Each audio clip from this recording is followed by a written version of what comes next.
Assalamualaikum warahmatullahi wabarakatuh.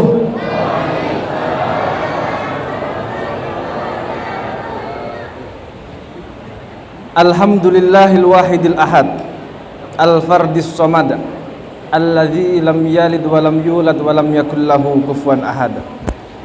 Allahumma shalli ala sayyidina wa maulana Muhammad wa ala alihi wa sahbihi masabil huda war rasyad. Qala Allah ta'ala fi kitabihil karim, laqad ja'akum rasulun min anfusikum azizun 'alaihi ma 'anittum harisun 'alaikum bil mu'minina raufur rahim. Al-ayah. Amma ba'd.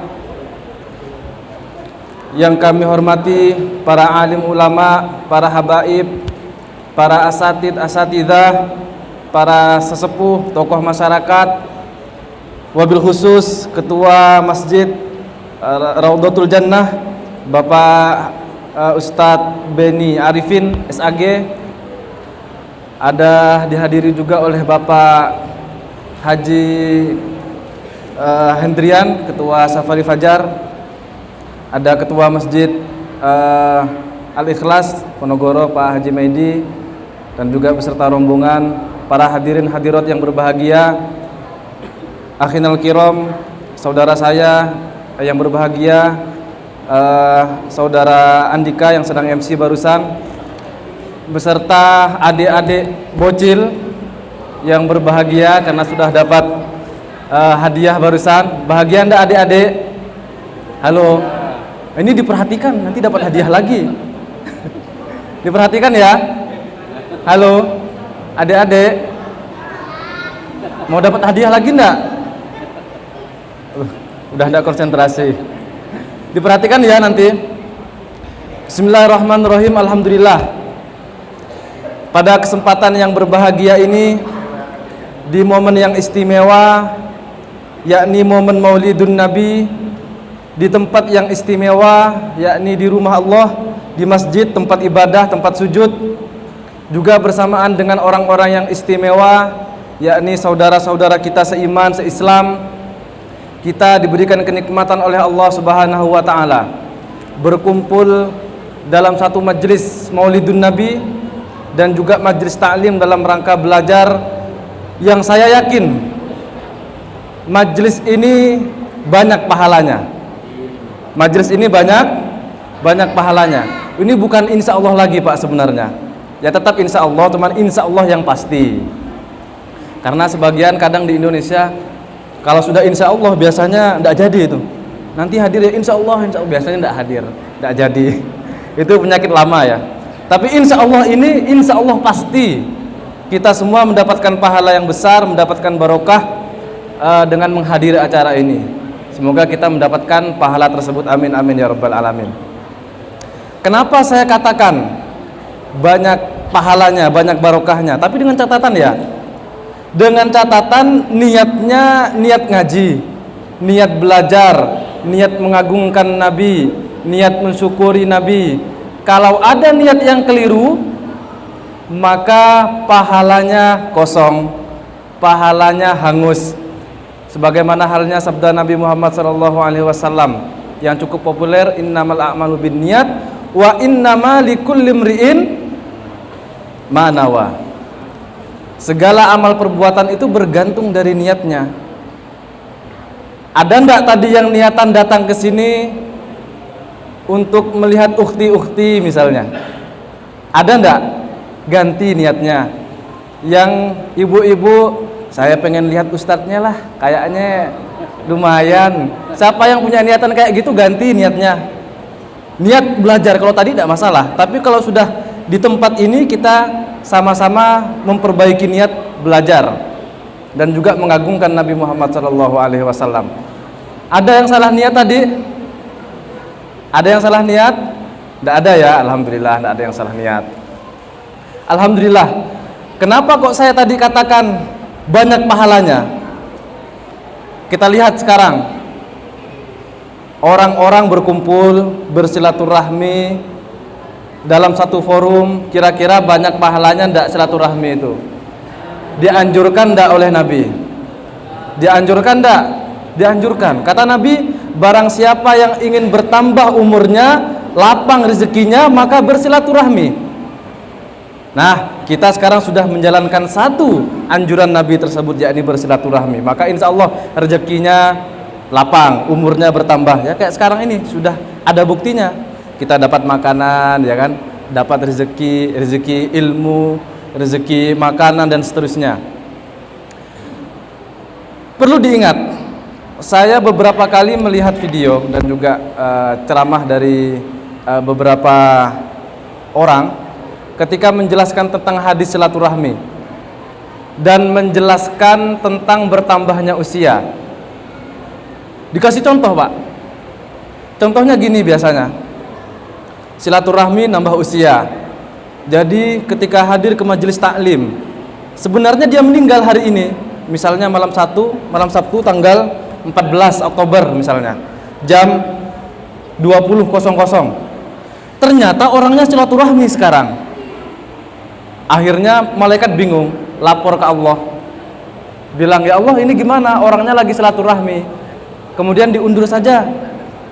Karena orang yang bersilaturahmi umurnya dipanjangkan. Nah, penjelasan seperti ini, Bapak-bapak, Ibu-ibu, perlu diperhatikan, seolah-olah mengesankan Allah itu tidak tahu kalau sekarang kita mau silaturahmi. Betul kendaan? Nah, seolah-olah kan begitu. Gimana nih? Seolah-olah kalau Allah itu menyuruh malaikat undur saja, seolah-olah Allah tidak tahu kalau kita silaturahmi malam ini. Padahal sebenarnya Allah Maha mengetahui segala sesuatu, baik yang tampak ataupun yang tidak tampak, baik yang nyata ataupun yang tersembunyi. Terus gimana yang betul dari hadis tadi? Apakah hadis tentang bersilaturahmi yang mana itu adalah anjuran Nabi Muhammad SAW, yang salah satu fadilahnya adalah bertambah usia, itu bohong? Tidak, bukan bohong. Tapi coba kita lihat penjelasan para ulama. Misalnya disebutkan dalam satu kitab yang berjudul Sirajut Thalibin ala Syarhi Minhajil Abidin, karyanya Syekh Ihsan Jampes. Karya siapa, Bu? Halo? Karya siapa, Pak? Syekh Ihsan Jampes. Karya siapa, Bu? Kakak-kakak lah yang di belakang, barangkali masih segar suaranya. Karyanya siapa? Ketawa lagi. Karyanya Syekh Ihsan Jampes. Syekh Ihsan Jampes ini salah satu ulama Nusantara asli Indonesia, dari Kediri beliau ini. Beliau menulis kitab judulnya Sirajut Thalibin ala Syarhi Minhajil Abidin. Dijelaskan tentang hadis silaturahmi tadi itu. Yang dimaksud bertambahnya usia adalah bertambah ziyadatul khair wal barokah. Bertambahnya kebaikan usia dan juga barokahnya usia. Kalau kita diam terus di rumah, apa banyak kenalan? Jarang dapat kenalan. Kurang sosialnya, kurang dikenal oleh orang. Kalau meninggal, kalau dia kesulitan, siapa yang nak bantu? Tapi dengan cara bersilaturahmi, maka bertambah barokah, bertambah kebaikan dalam kehidupannya. Dipahami, Bu? Itu makna yang pertama. Kemudian makna yang kedua adalah yang ditambah, yang diganti itu bukan dalam ilmunya Allah, tetapi yang diganti usianya itu bertambah adalah apa yang tercatat dalam Lauhul Mahfud. Yang tercatat dalam Lauhul Mahfud. Nah, gitu, harus semangat ya. Nah, karena ilmu Allah mustahil berubah. Kira-kira Allah bisa enggak awalnya enggak tahu kemudian jadi tahu? Tanya ke anak-anak aja lah. Allah mungkin enggak awalnya enggak tahu terus jadi tahu? Enggak mungkin. Allah itu sudah mengetahui sejak awal. Tidak mungkin awalnya tidak tahu kemudian jadi tahu. Oh, ini kayaknya mau bertambah nanti usianya. Tidak begitu, Allah udah tahu. Nah, maka yang sangat mungkin untuk dirubah adalah catatan yang ada di Lauhul Mahfud. Itu kebaikan pertama yang kita rasakan sekarang ini, bersilaturahmi, mendapatkan fadilah dan menjalankan anjuran Nabi tadi. Kemudian yang kedua, kita sekarang sama-sama menyaksikan majelis taklim, belajar semua. Belajar ini sangat penting, fadilahnya sangat luar biasa sekali. Saya tanya bapak-bapak yang di sinilah, saya tanya bapak-bapak biar enggak ibu-ibu terus. Kuat enggak, Pak, ibadah dalam sehari 1000 rakaat? Kuat enggak? Kuat enggak? Enggak ada yang kuat. Jangankan yang tua, yang muda aja encok kadang.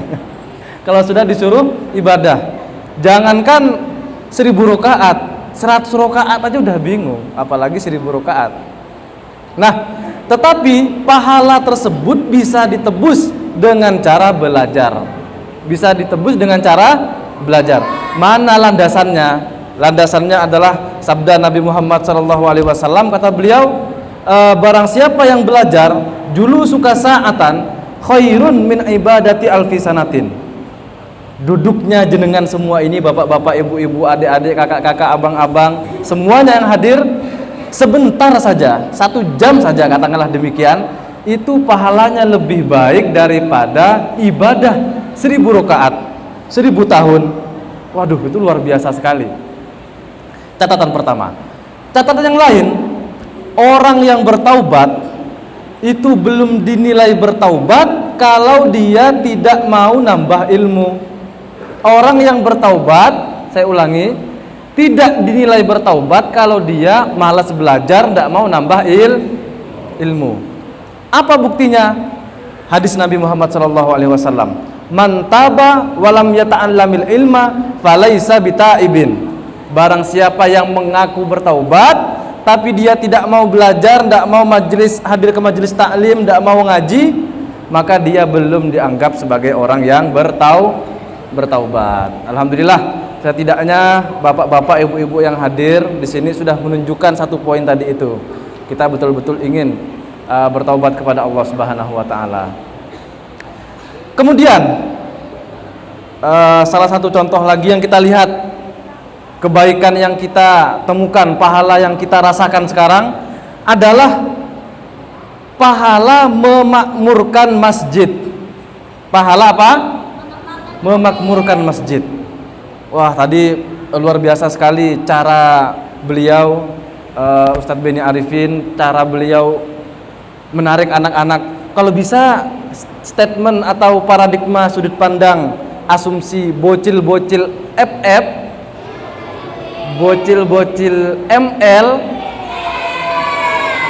bukan lagi, kalah bapak-bapak ibu-ibu ini semangatnya nih. Kalau bisa istilah bocil-bocil ML apa tadi FF itu dihilangkan, ganti bocil-bocil bocil-bocil masjid. Nggak ada lagi, nggak zaman bocil ML, nggak keren. Apalah dapatnya kalian? Kota habis, buang-buang waktu, ya kan? Kalau hadir ke masjid dapat pahala, dapat hadiah, senang nggak? Senang. Makanya jangan jadi bocil ML, FF. Nah, jadi bocil masjid. Nah, itu pahala yang kita rasakan sekarang. Sudah. Yang dengan itu semua, acara ini mudah-mudahan kita semua mendapatkan ridho dari Allah Subhanahu wa taala dan mendapatkan syafaat dari Nabi Muhammad sallallahu alaihi wasallam. Amin amin ya rabbal alamin. Pengen dapat syafaat enggak, Bu? Pengen dapat syafaat enggak, Pak? Pengen ya? Pertanyaannya, ada yang tahu enggak apa itu syafaat? Apa itu syafaat? Ada yang tahu? Kalau ada yang tahu gantikan saya ke sini. Saya yang mau dengarkan aja. Ada yang tahu? Nah, kalau ada yang tahu nanti saya suruh ke depan, silahkan untuk menjelaskan apa itu syafaat. Syafaat dalam kitab Mu'jamut Ta'rifat karyanya Al-Allamah Ali bin Muhammad Sayyidus Syarif Al-Jurjani, beliau menjelaskan yang dimaksud syafaat adalah as-su'alu fit tajawuzi minadz-dzunub minalladzi waqa'al jinayata fi haqqihi. Yang disebut dengan syafaat adalah permohonan ampunan, permintaan maaf dari Nabi Muhammad SAW atas dosa-dosa kesalahan yang kita perbuat kepada Allah Subhanahu wa taala. Ini salah satu belas kasih rahmatnya Nabi Muhammad SAW. Siapa yang melakukan kesalahan, kemudian siapa yang minta maaf? Bapak-bapak aja kalau disuruh minta maaf atas kesalahan orang lain, apalagi orang tersebut tidak dikenal, mau nggak kira-kira suruh minta maaf itu? Aduh, itu sulit sekali, Pak. Misalnya, jangan ke anaknya ya, jangan ke anaknya. Mungkin kalau ke anak masih mungkin ya. Muridnya aja, muridnya melakukan kesalahan, misalnya anak didiknya melakukan kesalahan, kemudian mau ndak seorang guru tadi itu memintakan maaf untuk anaknya, paling anaknya yang dimarahin, kau tuh kebiasaan nak nyalah-nyalahkan orang lain, nak nyakate orang lain, kan gitu biasanya. Tapi Nabi Muhammad SAW karena cinta kasihnya, beliau rela minta maaf demi kita semua umatnya Nabi Muhammad SAW. Nah, mari kita kutip satu ayat yang memotret salah satu kepribadian Nabi Muhammad SAW. Dalam Al-Quranul Karim disebutkan, laqad ja'akum rasulun min anfusikum azizun 'alaihi ma 'anittum harisun 'alaikum bil mu'minina raufur rahim. Fa in tawallaw faqul hasbiyallahu la ilaha illahu la ilaha illa huwa alaihi tawakkaltu wa huwa rabbul arsyil azim. Nyaman kendaan suaranya? Saya aja cuman cek sound aja barusan, cek sound. Nyaman kendaan suaranya. Alhamdulillah. Disebutkan dalam ayat tadi, laqad ja'akum rasulun min anfusikum. Sungguh telah datang seorang rasul dari kaum kalian sendiri. Kalau kita perhatikan ayat Al-Quran sangat teliti sekali menggunakan redaksi.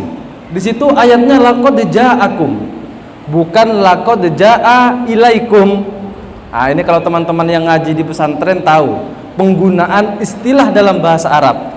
Penggunaan laqad ja'akum, Al-Quran tidak menggunakan kalimat laqad ja'a ilaikum untuk menunjukkan bahwa Nabi Muhammad SAW sangat dekat sekali kepada kita. Sangat dekat sekali kepada kita, terutama kepada umatnya, yakni kita semua yang hadir di sini.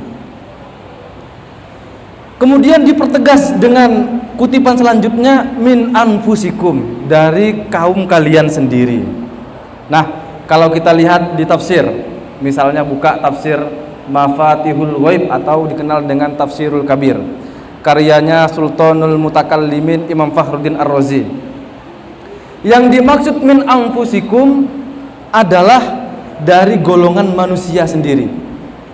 Jadi Nabi Muhammad yang datang kepada kita seorang utusan itu adalah manusia biasa.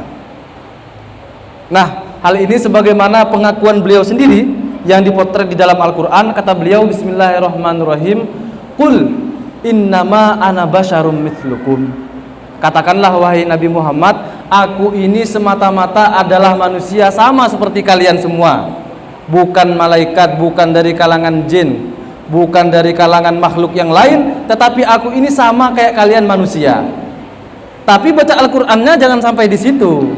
Kenapa? Nanti kayak orang kafir jadinya. Orang kafir itu, Pak, tidak mau beriman kepada Nabi Muhammad, salah satunya adalah karena alasannya, orang iya Muhammad isame manusia juga macam kita, bukan malaikat, bukan dari kalangan makhluk astral misalnya yang luar biasa, ndak, sami juga manusia, makan juga, minum juga, beristri juga, katanya begitu. Itu ucapannya orang kafir sebenarnya. Makanya jangan selesai di situ baca Qur'annya. Kemudian ayat selanjutnya adalah yuha ilayya annama ilahukum ilahu wahid. Walaupun Nabi Muhammad adalah manusia biasa seperti kita, tapi Nabi Muhammad SAW diberikan wahyu oleh Allah berupa risalah tauhid, annama ilahukum ilahu wahid, bahwasanya semata-mata Tuhan kalian adalah yang Maha Esa itu, yakni Allah Subhanahu wa taala. Nah, pada ayat tadi qul innama ana basyarum mithlukum, memang Nabi Muhammad manusia. Tapi kalau kita teliti lagi dalam Al-Qur'an, bapak-bapak, ibu-ibu bisa cek di kamus Al-Qur'an misalnya, atau cek di tafsir-tafsir Al-Qur'an.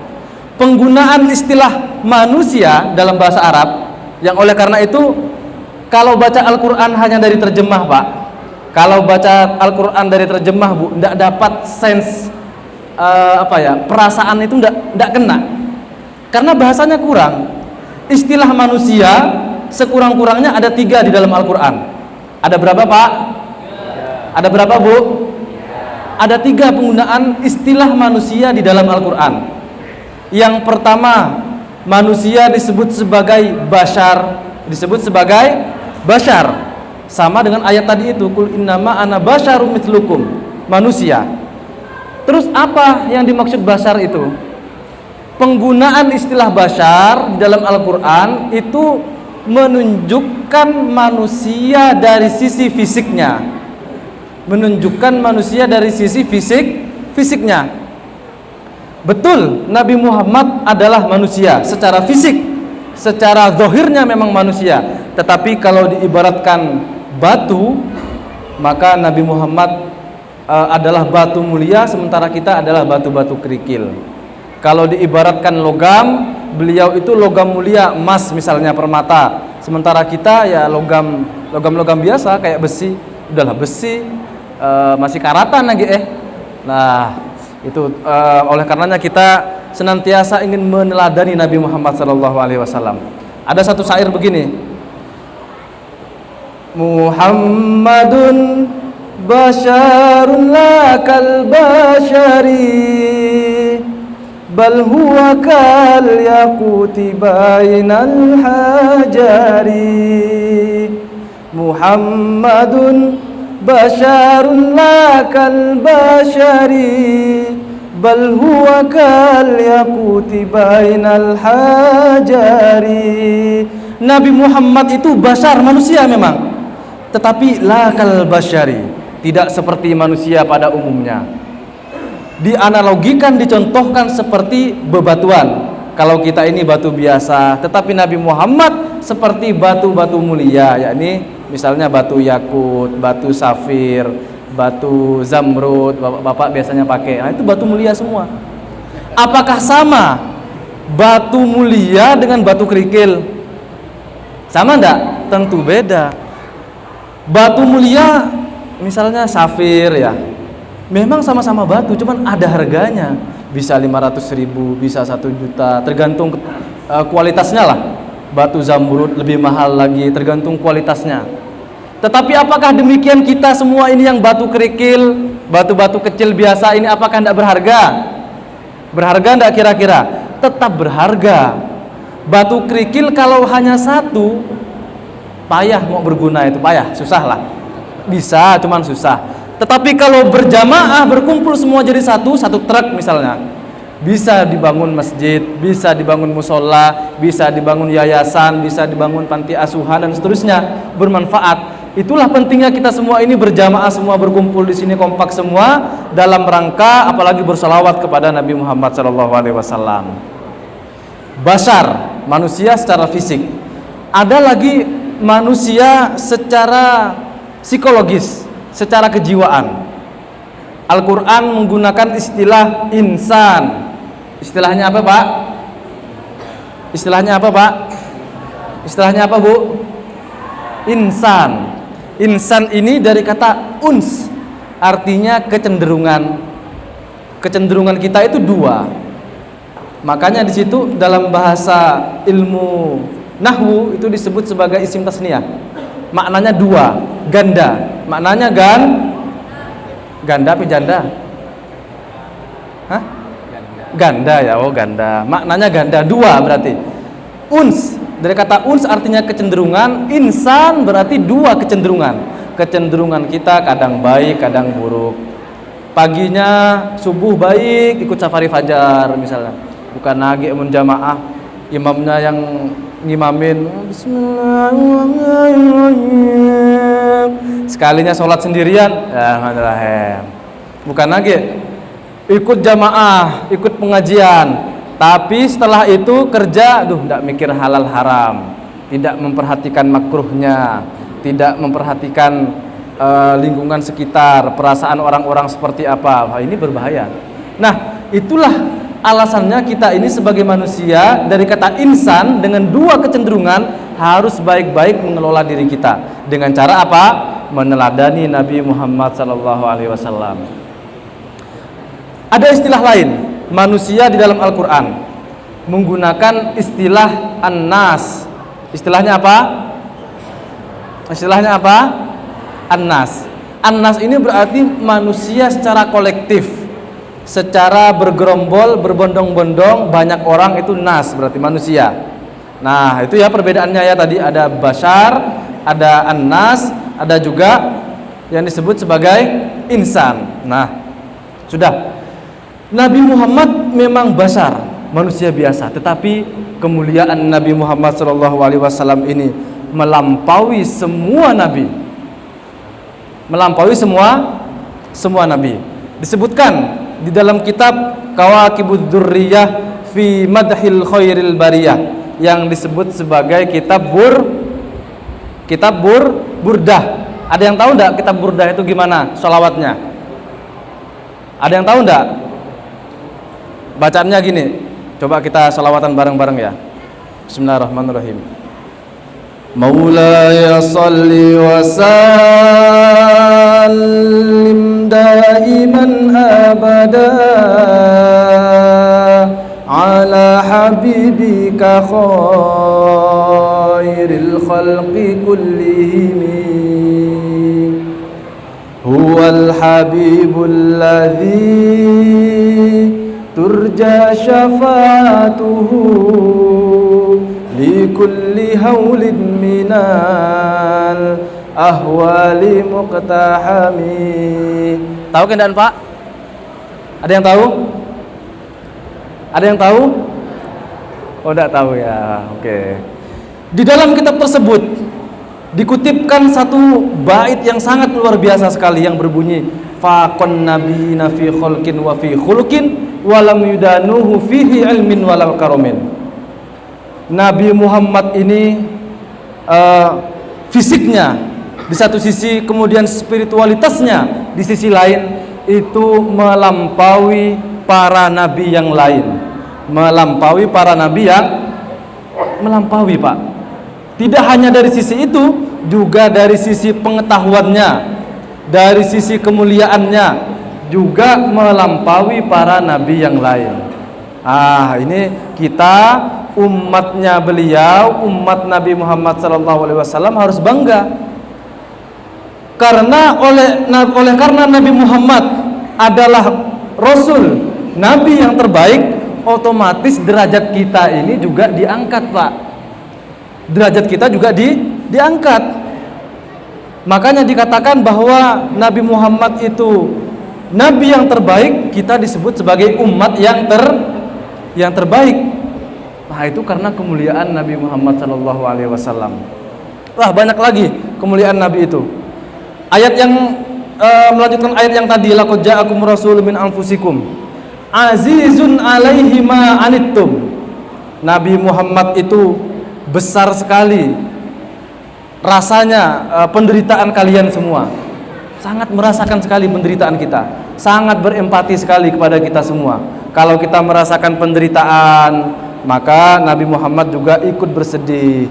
Kalau bisa membantu, pasti Nabi Muhammad itu membantu.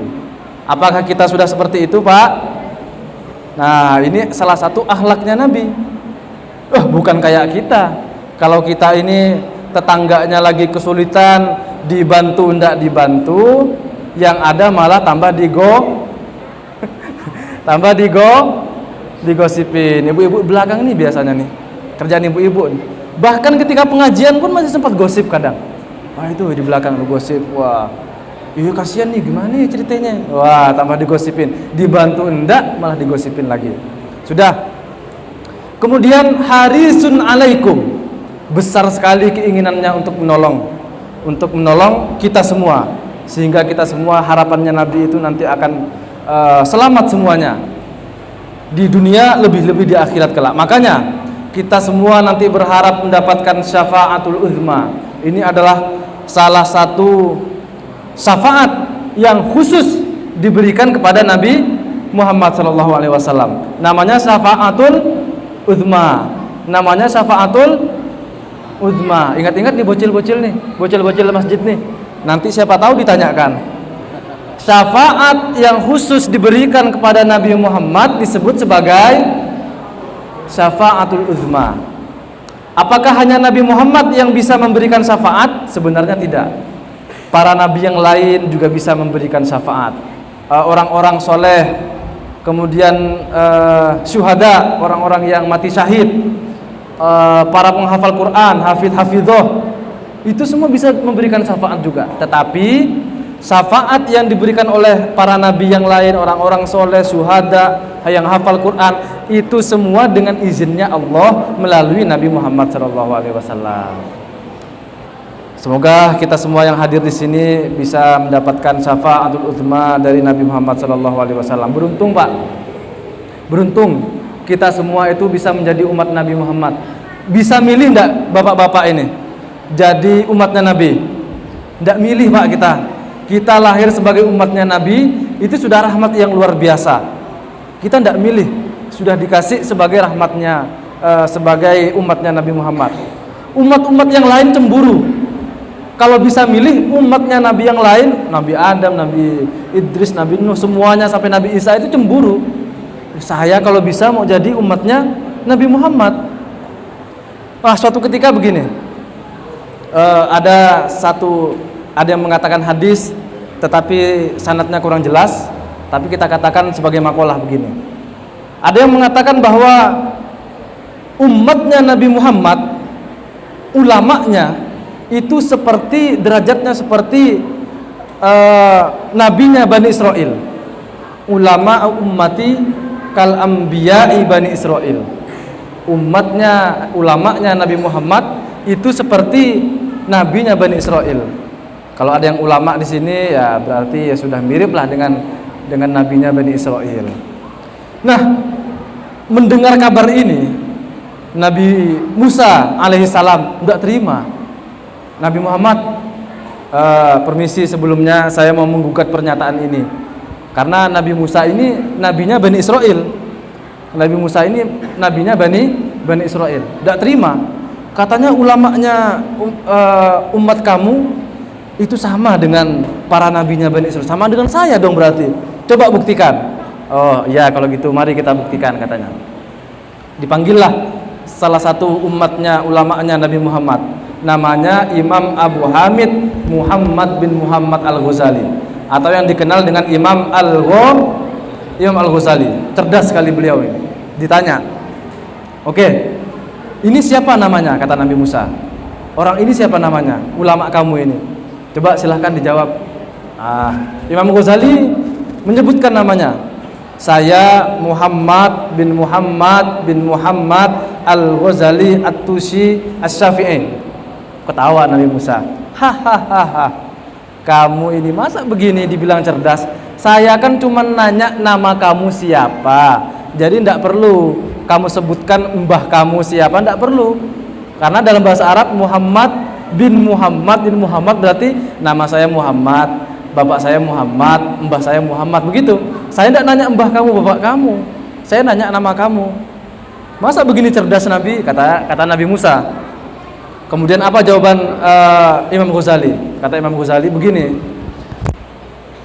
saya ini ikut caranya engkau Nabi Musa ketika engkau bercakap-cakap dengan Allah Subhanahu wa taala. Karena Nabi Musa ini dijuluki sebagai kalimullah, orang yang bercakap-cakap langsung dengan Allah.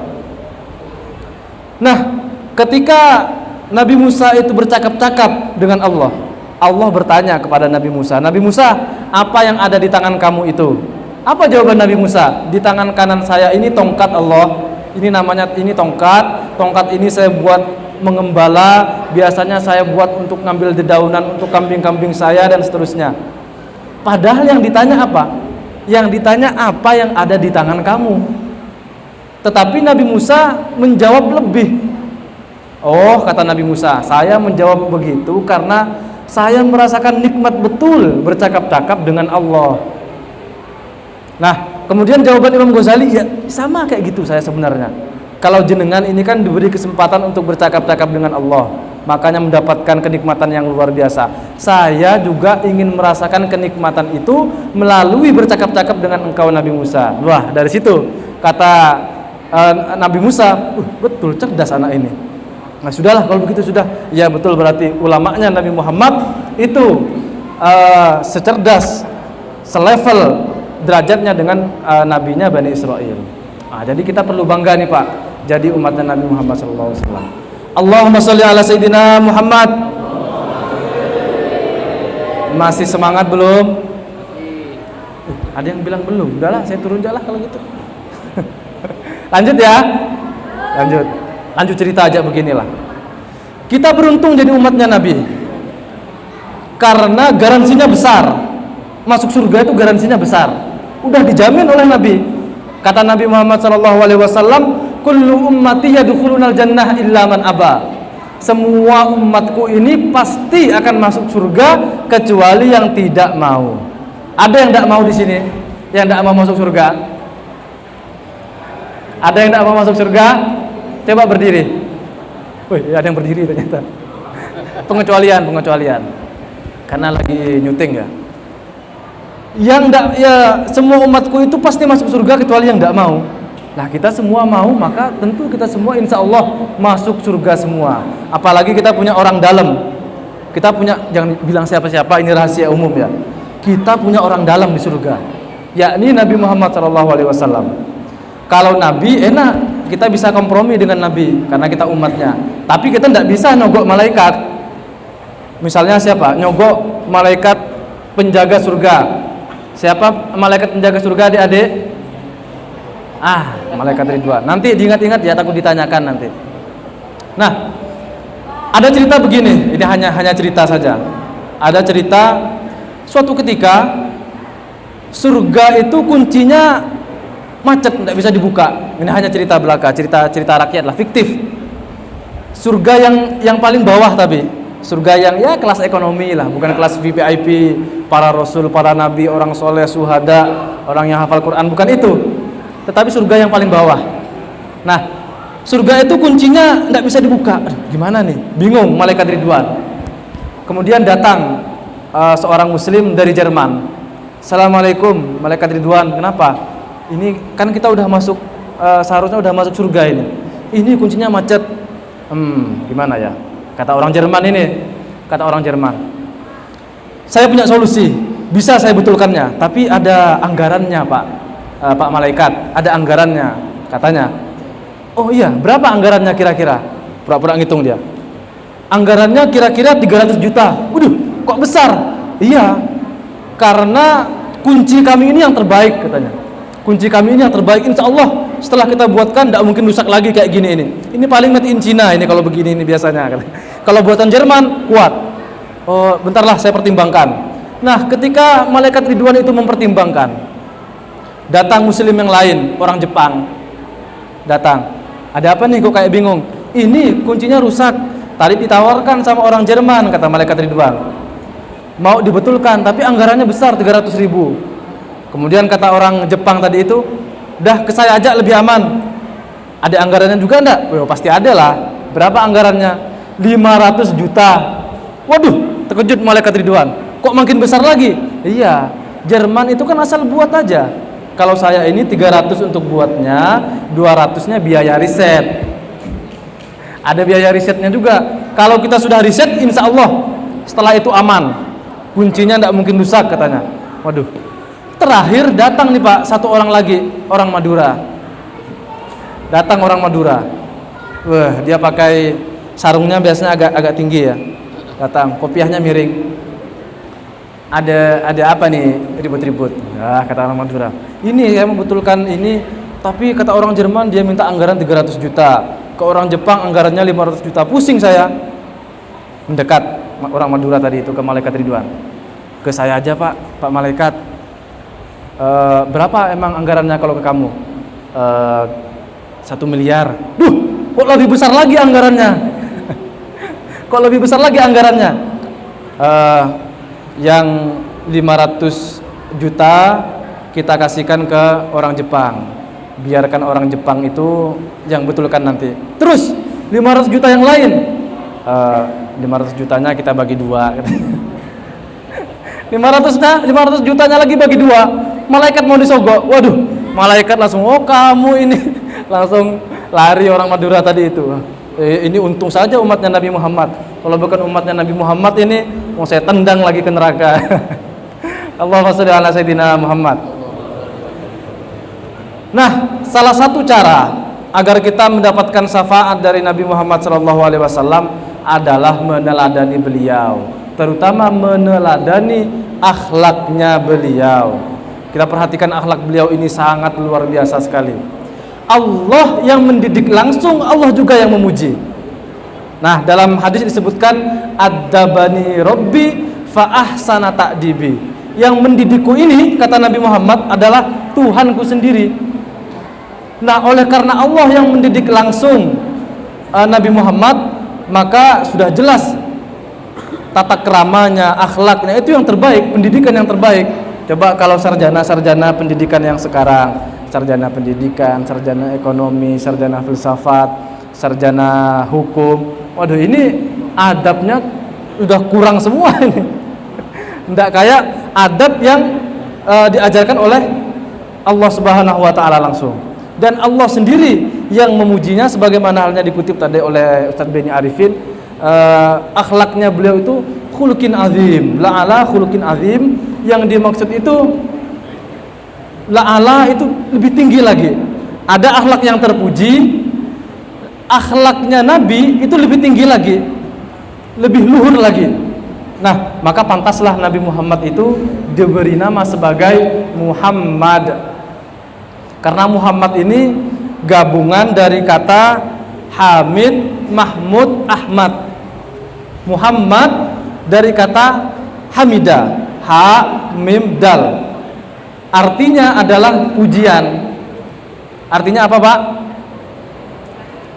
Sudah mulai lelah ya. Tidak biasa belajar, kadang begitu, ngantuk. Giliran ngopi berjam-jam ya tahan dia kalau di warung kopi. Betul ke Pak Haji? Aduh, giliran belajar, aduh ngantuk saya, gitu ya. Nah, itu artinya pujian, ha mim dal, hamid, hamidah, artinya pujian. Dengan bentuk isim fa'il, artinya hamid itu maknanya adalah orang yang memuji. Artinya apa Hamid? Ada yang namanya Hamid? Ada yang namanya Hamid? Nah, Hamid artinya orang yang memuji. Ada lagi menggunakan istilah isim maf'ul. Bentuknya adalah Mahmud. Ada yang tahu artinya Mahmud? Ada yang namanya Mahmud di sini? Ada suaminya, Bu? Ada yang namanya Mahmud, Bu? Ada yang namanya Mahmud? Apa artinya Mahmud? Bukan mamah muda. Mahmud mamah muda. Bukan mamah muda. Mahmud itu artinya orang yang dipuji.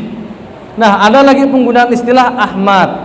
Kata Nabi Isa alaihissalam yang termaktub di dalam Al-Quran itu akan diutus min ba'di ismuhu Ahmad. Seorang utusan setelahku namanya adalah Nabi Ahmad. Yang dimaksud Ahmad itu ya Nabi Muhammad. Menggunakan istilah Ahmad. Ahmad ini dalam istilah Al-Quran, dalam bahasa Arab, itu bentuknya adalah superlatif. Kalau ngaji atau kalau belajar bahasa Indonesia ya, superlatif yang sangat berarti yang sangat terpuji. Nabi Muhammad yang sangat terpuji. Nah, Muhammad itu gabungan dari Hamid, Mahmud, dan Ahmad. Itu disebut Muhammad. Akhlaknya terpuji, cara memimpin rumah tangga terpuji, politiknya terpuji, mendidik orang lain terpuji, sikap sosial kemasyarakatannya terpuji, cara memimpin negaranya terpuji, cara merumuskan ideologi juga terpuji. Semuanya terpuji. Itulah Nabi kita, Nabi Muhammad SAW. Yang kita semua ingin meneladani beliau.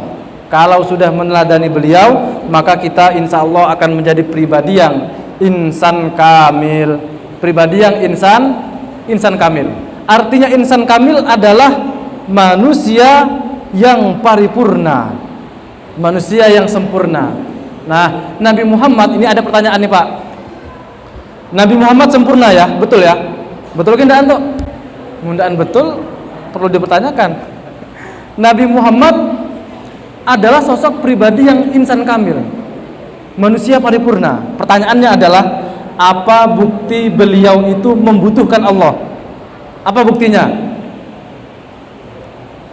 Nabi Muhammad sempurna. Apa buktinya beliau butuh Allah? Jangan-jangan tidak butuh. Nah, bukti bahwa Nabi Muhammad tetap membutuhkan Allah adalah beliau itu tetap berdoa. Karena inti dari doa Spirit utama dari doa adalah fakir. Fakir artinya butuh. Spirit utama berdoa adalah butuh. Jangan salah pelafalan ya, kata orang sini nanti lain lagi. Butuh ya, butuh. Fakir artinya sangat butuh sekali kepada Allah ya, berdoa. Jadi etika berdoa, Pak. Ini kalau kita meneladani Nabi ya. Etika berdoa itu tidak seperti hafalan. Wah, kita kan biasanya kok cepat berdoa. Iya, karena sudah hafal. Al-Fatihah. Selesai. Itu kayak anak kecil begitu. Sudah hafal, doanya cepat. Wah, itu berarti tidak menghadirkan perasaannya, tidak menghadirkan Allah di dalam hatinya, tidak menghadirkan rasa butuhnya kepada Allah. Kalau kita butuh ke orang, pasti kita ngemis-ngemis ya kan, tolonglah bantu saya, minta pinjaman, tidak banyak ya 200.000, sekalinya ditagih hilang.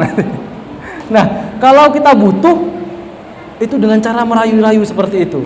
Demikianlah kita itu berdoa seharusnya seperti itu. Kalau kita mau meniru akhlaknya Nabi Muhammad SAW. Kalau kita sudah berdoa, insya Allah akan dikabulkan oleh Allah Subhanahu wa taala. Karena Allah Subhanahu wa taala berfirman, Bismillahirrahmanirrahim, ud'uni astajib lakum. Kata yang artinya berdoalah kalian, maka aku, kata Allah, akan mengabulkan kalian semua. Tapi saya kok belum dikabulkan ya Ustadz, misalnya ada yang tanya, saya udah doa ini itu tapi kok belum dikabulkan ya. Nah, mari kita buka satu kitab lagi, terakhir ini Pak, terakhir. Kitab yang berjudul Al-Hikam. Kitab sarahnya yang berjudul Sarhul Hikam yang ditulis oleh Syekh Muhammad Asy-Syarqawi menjelaskan begini. Ada satu hikmah, satu kutipan yang berbunyi, mata atlaqa lisanaka bit-talab fa'lam annahu yu'tiyaka. Siapapun ketika kita itu ditakdirkan oleh Allah untuk digerakkan lisan kita untuk berdoa, maka ketahuilah sebenarnya Allah ingin memberikan sesuatu kepada kita. Pertanyaannya, kita bisa berdoa itu karena kekuatan kita sendiri, karena apa? Karena kekuatan Allah. Walaupun doa itu gampang, itu bukan dari kita sendiri. Ada istilah begini di masyarakat. Wah, menghadapi masalah itu tidak semudah membalikan telapak tangan. Semudah membalikan telapak tangan. Hello. Membalikan telapak tangan itu tidak mudah, Pak. Sebenarnya. Mohon maaf ya, coba lihat orang-orang yang lagi sakit stroke misalnya. Apa mudah dia membalikan telapak tangan? Susah. Dia membalikan telapak tangan, mau bergerak aja susah. Itu bukti bahwa sebenarnya untuk sekedar membalikan telapak tangan saja itu sebenarnya tidak mudah. Terasa mudah karena Allah yang menggerakkan. Pun juga ketika kita berdoa itu sebenarnya susah. Tapi karena Allah yang menggerakkan maka terkesan mudah. Oleh karena Allah yang menggerakkan maka insya Allah Allah akan mengabulkan itu semua. Karena Allah akan memberikan yang terbaik untuk kita, bukan apa yang kita inginkan. Nah, kalau Allah sudah memberikan yang terbaik, maka yang datang pasti sesuatu yang lebih baik, bukan sesuai dengan apa yang kita harapkan. Karena boleh jadi apa yang kita harapkan itu tidak sesuai dan justru buruk untuk kita sendiri. Saya kira demikian. Semoga penyampaian tausiah barusan menjadi wasilah tambahan manfaat di dalam dunia ataupun akhirat, dan juga menjadi wasilah agar kita semua yang hadir di majelis ini mendapatkan syafaat dari Nabi Muhammad SAW. Sekian, apabila ada perkataan ataupun ucapan saya yang tidak berkenan di hati Bapak Ibu sekalian, adik-adik, abang-abang, kakak-kakak semua, saya mohon maaf yang sebesar-besarnya. Wallahul muwafiq ila aqwamit thoriq. Assalamualaikum warahmatullahi wabarakatuh.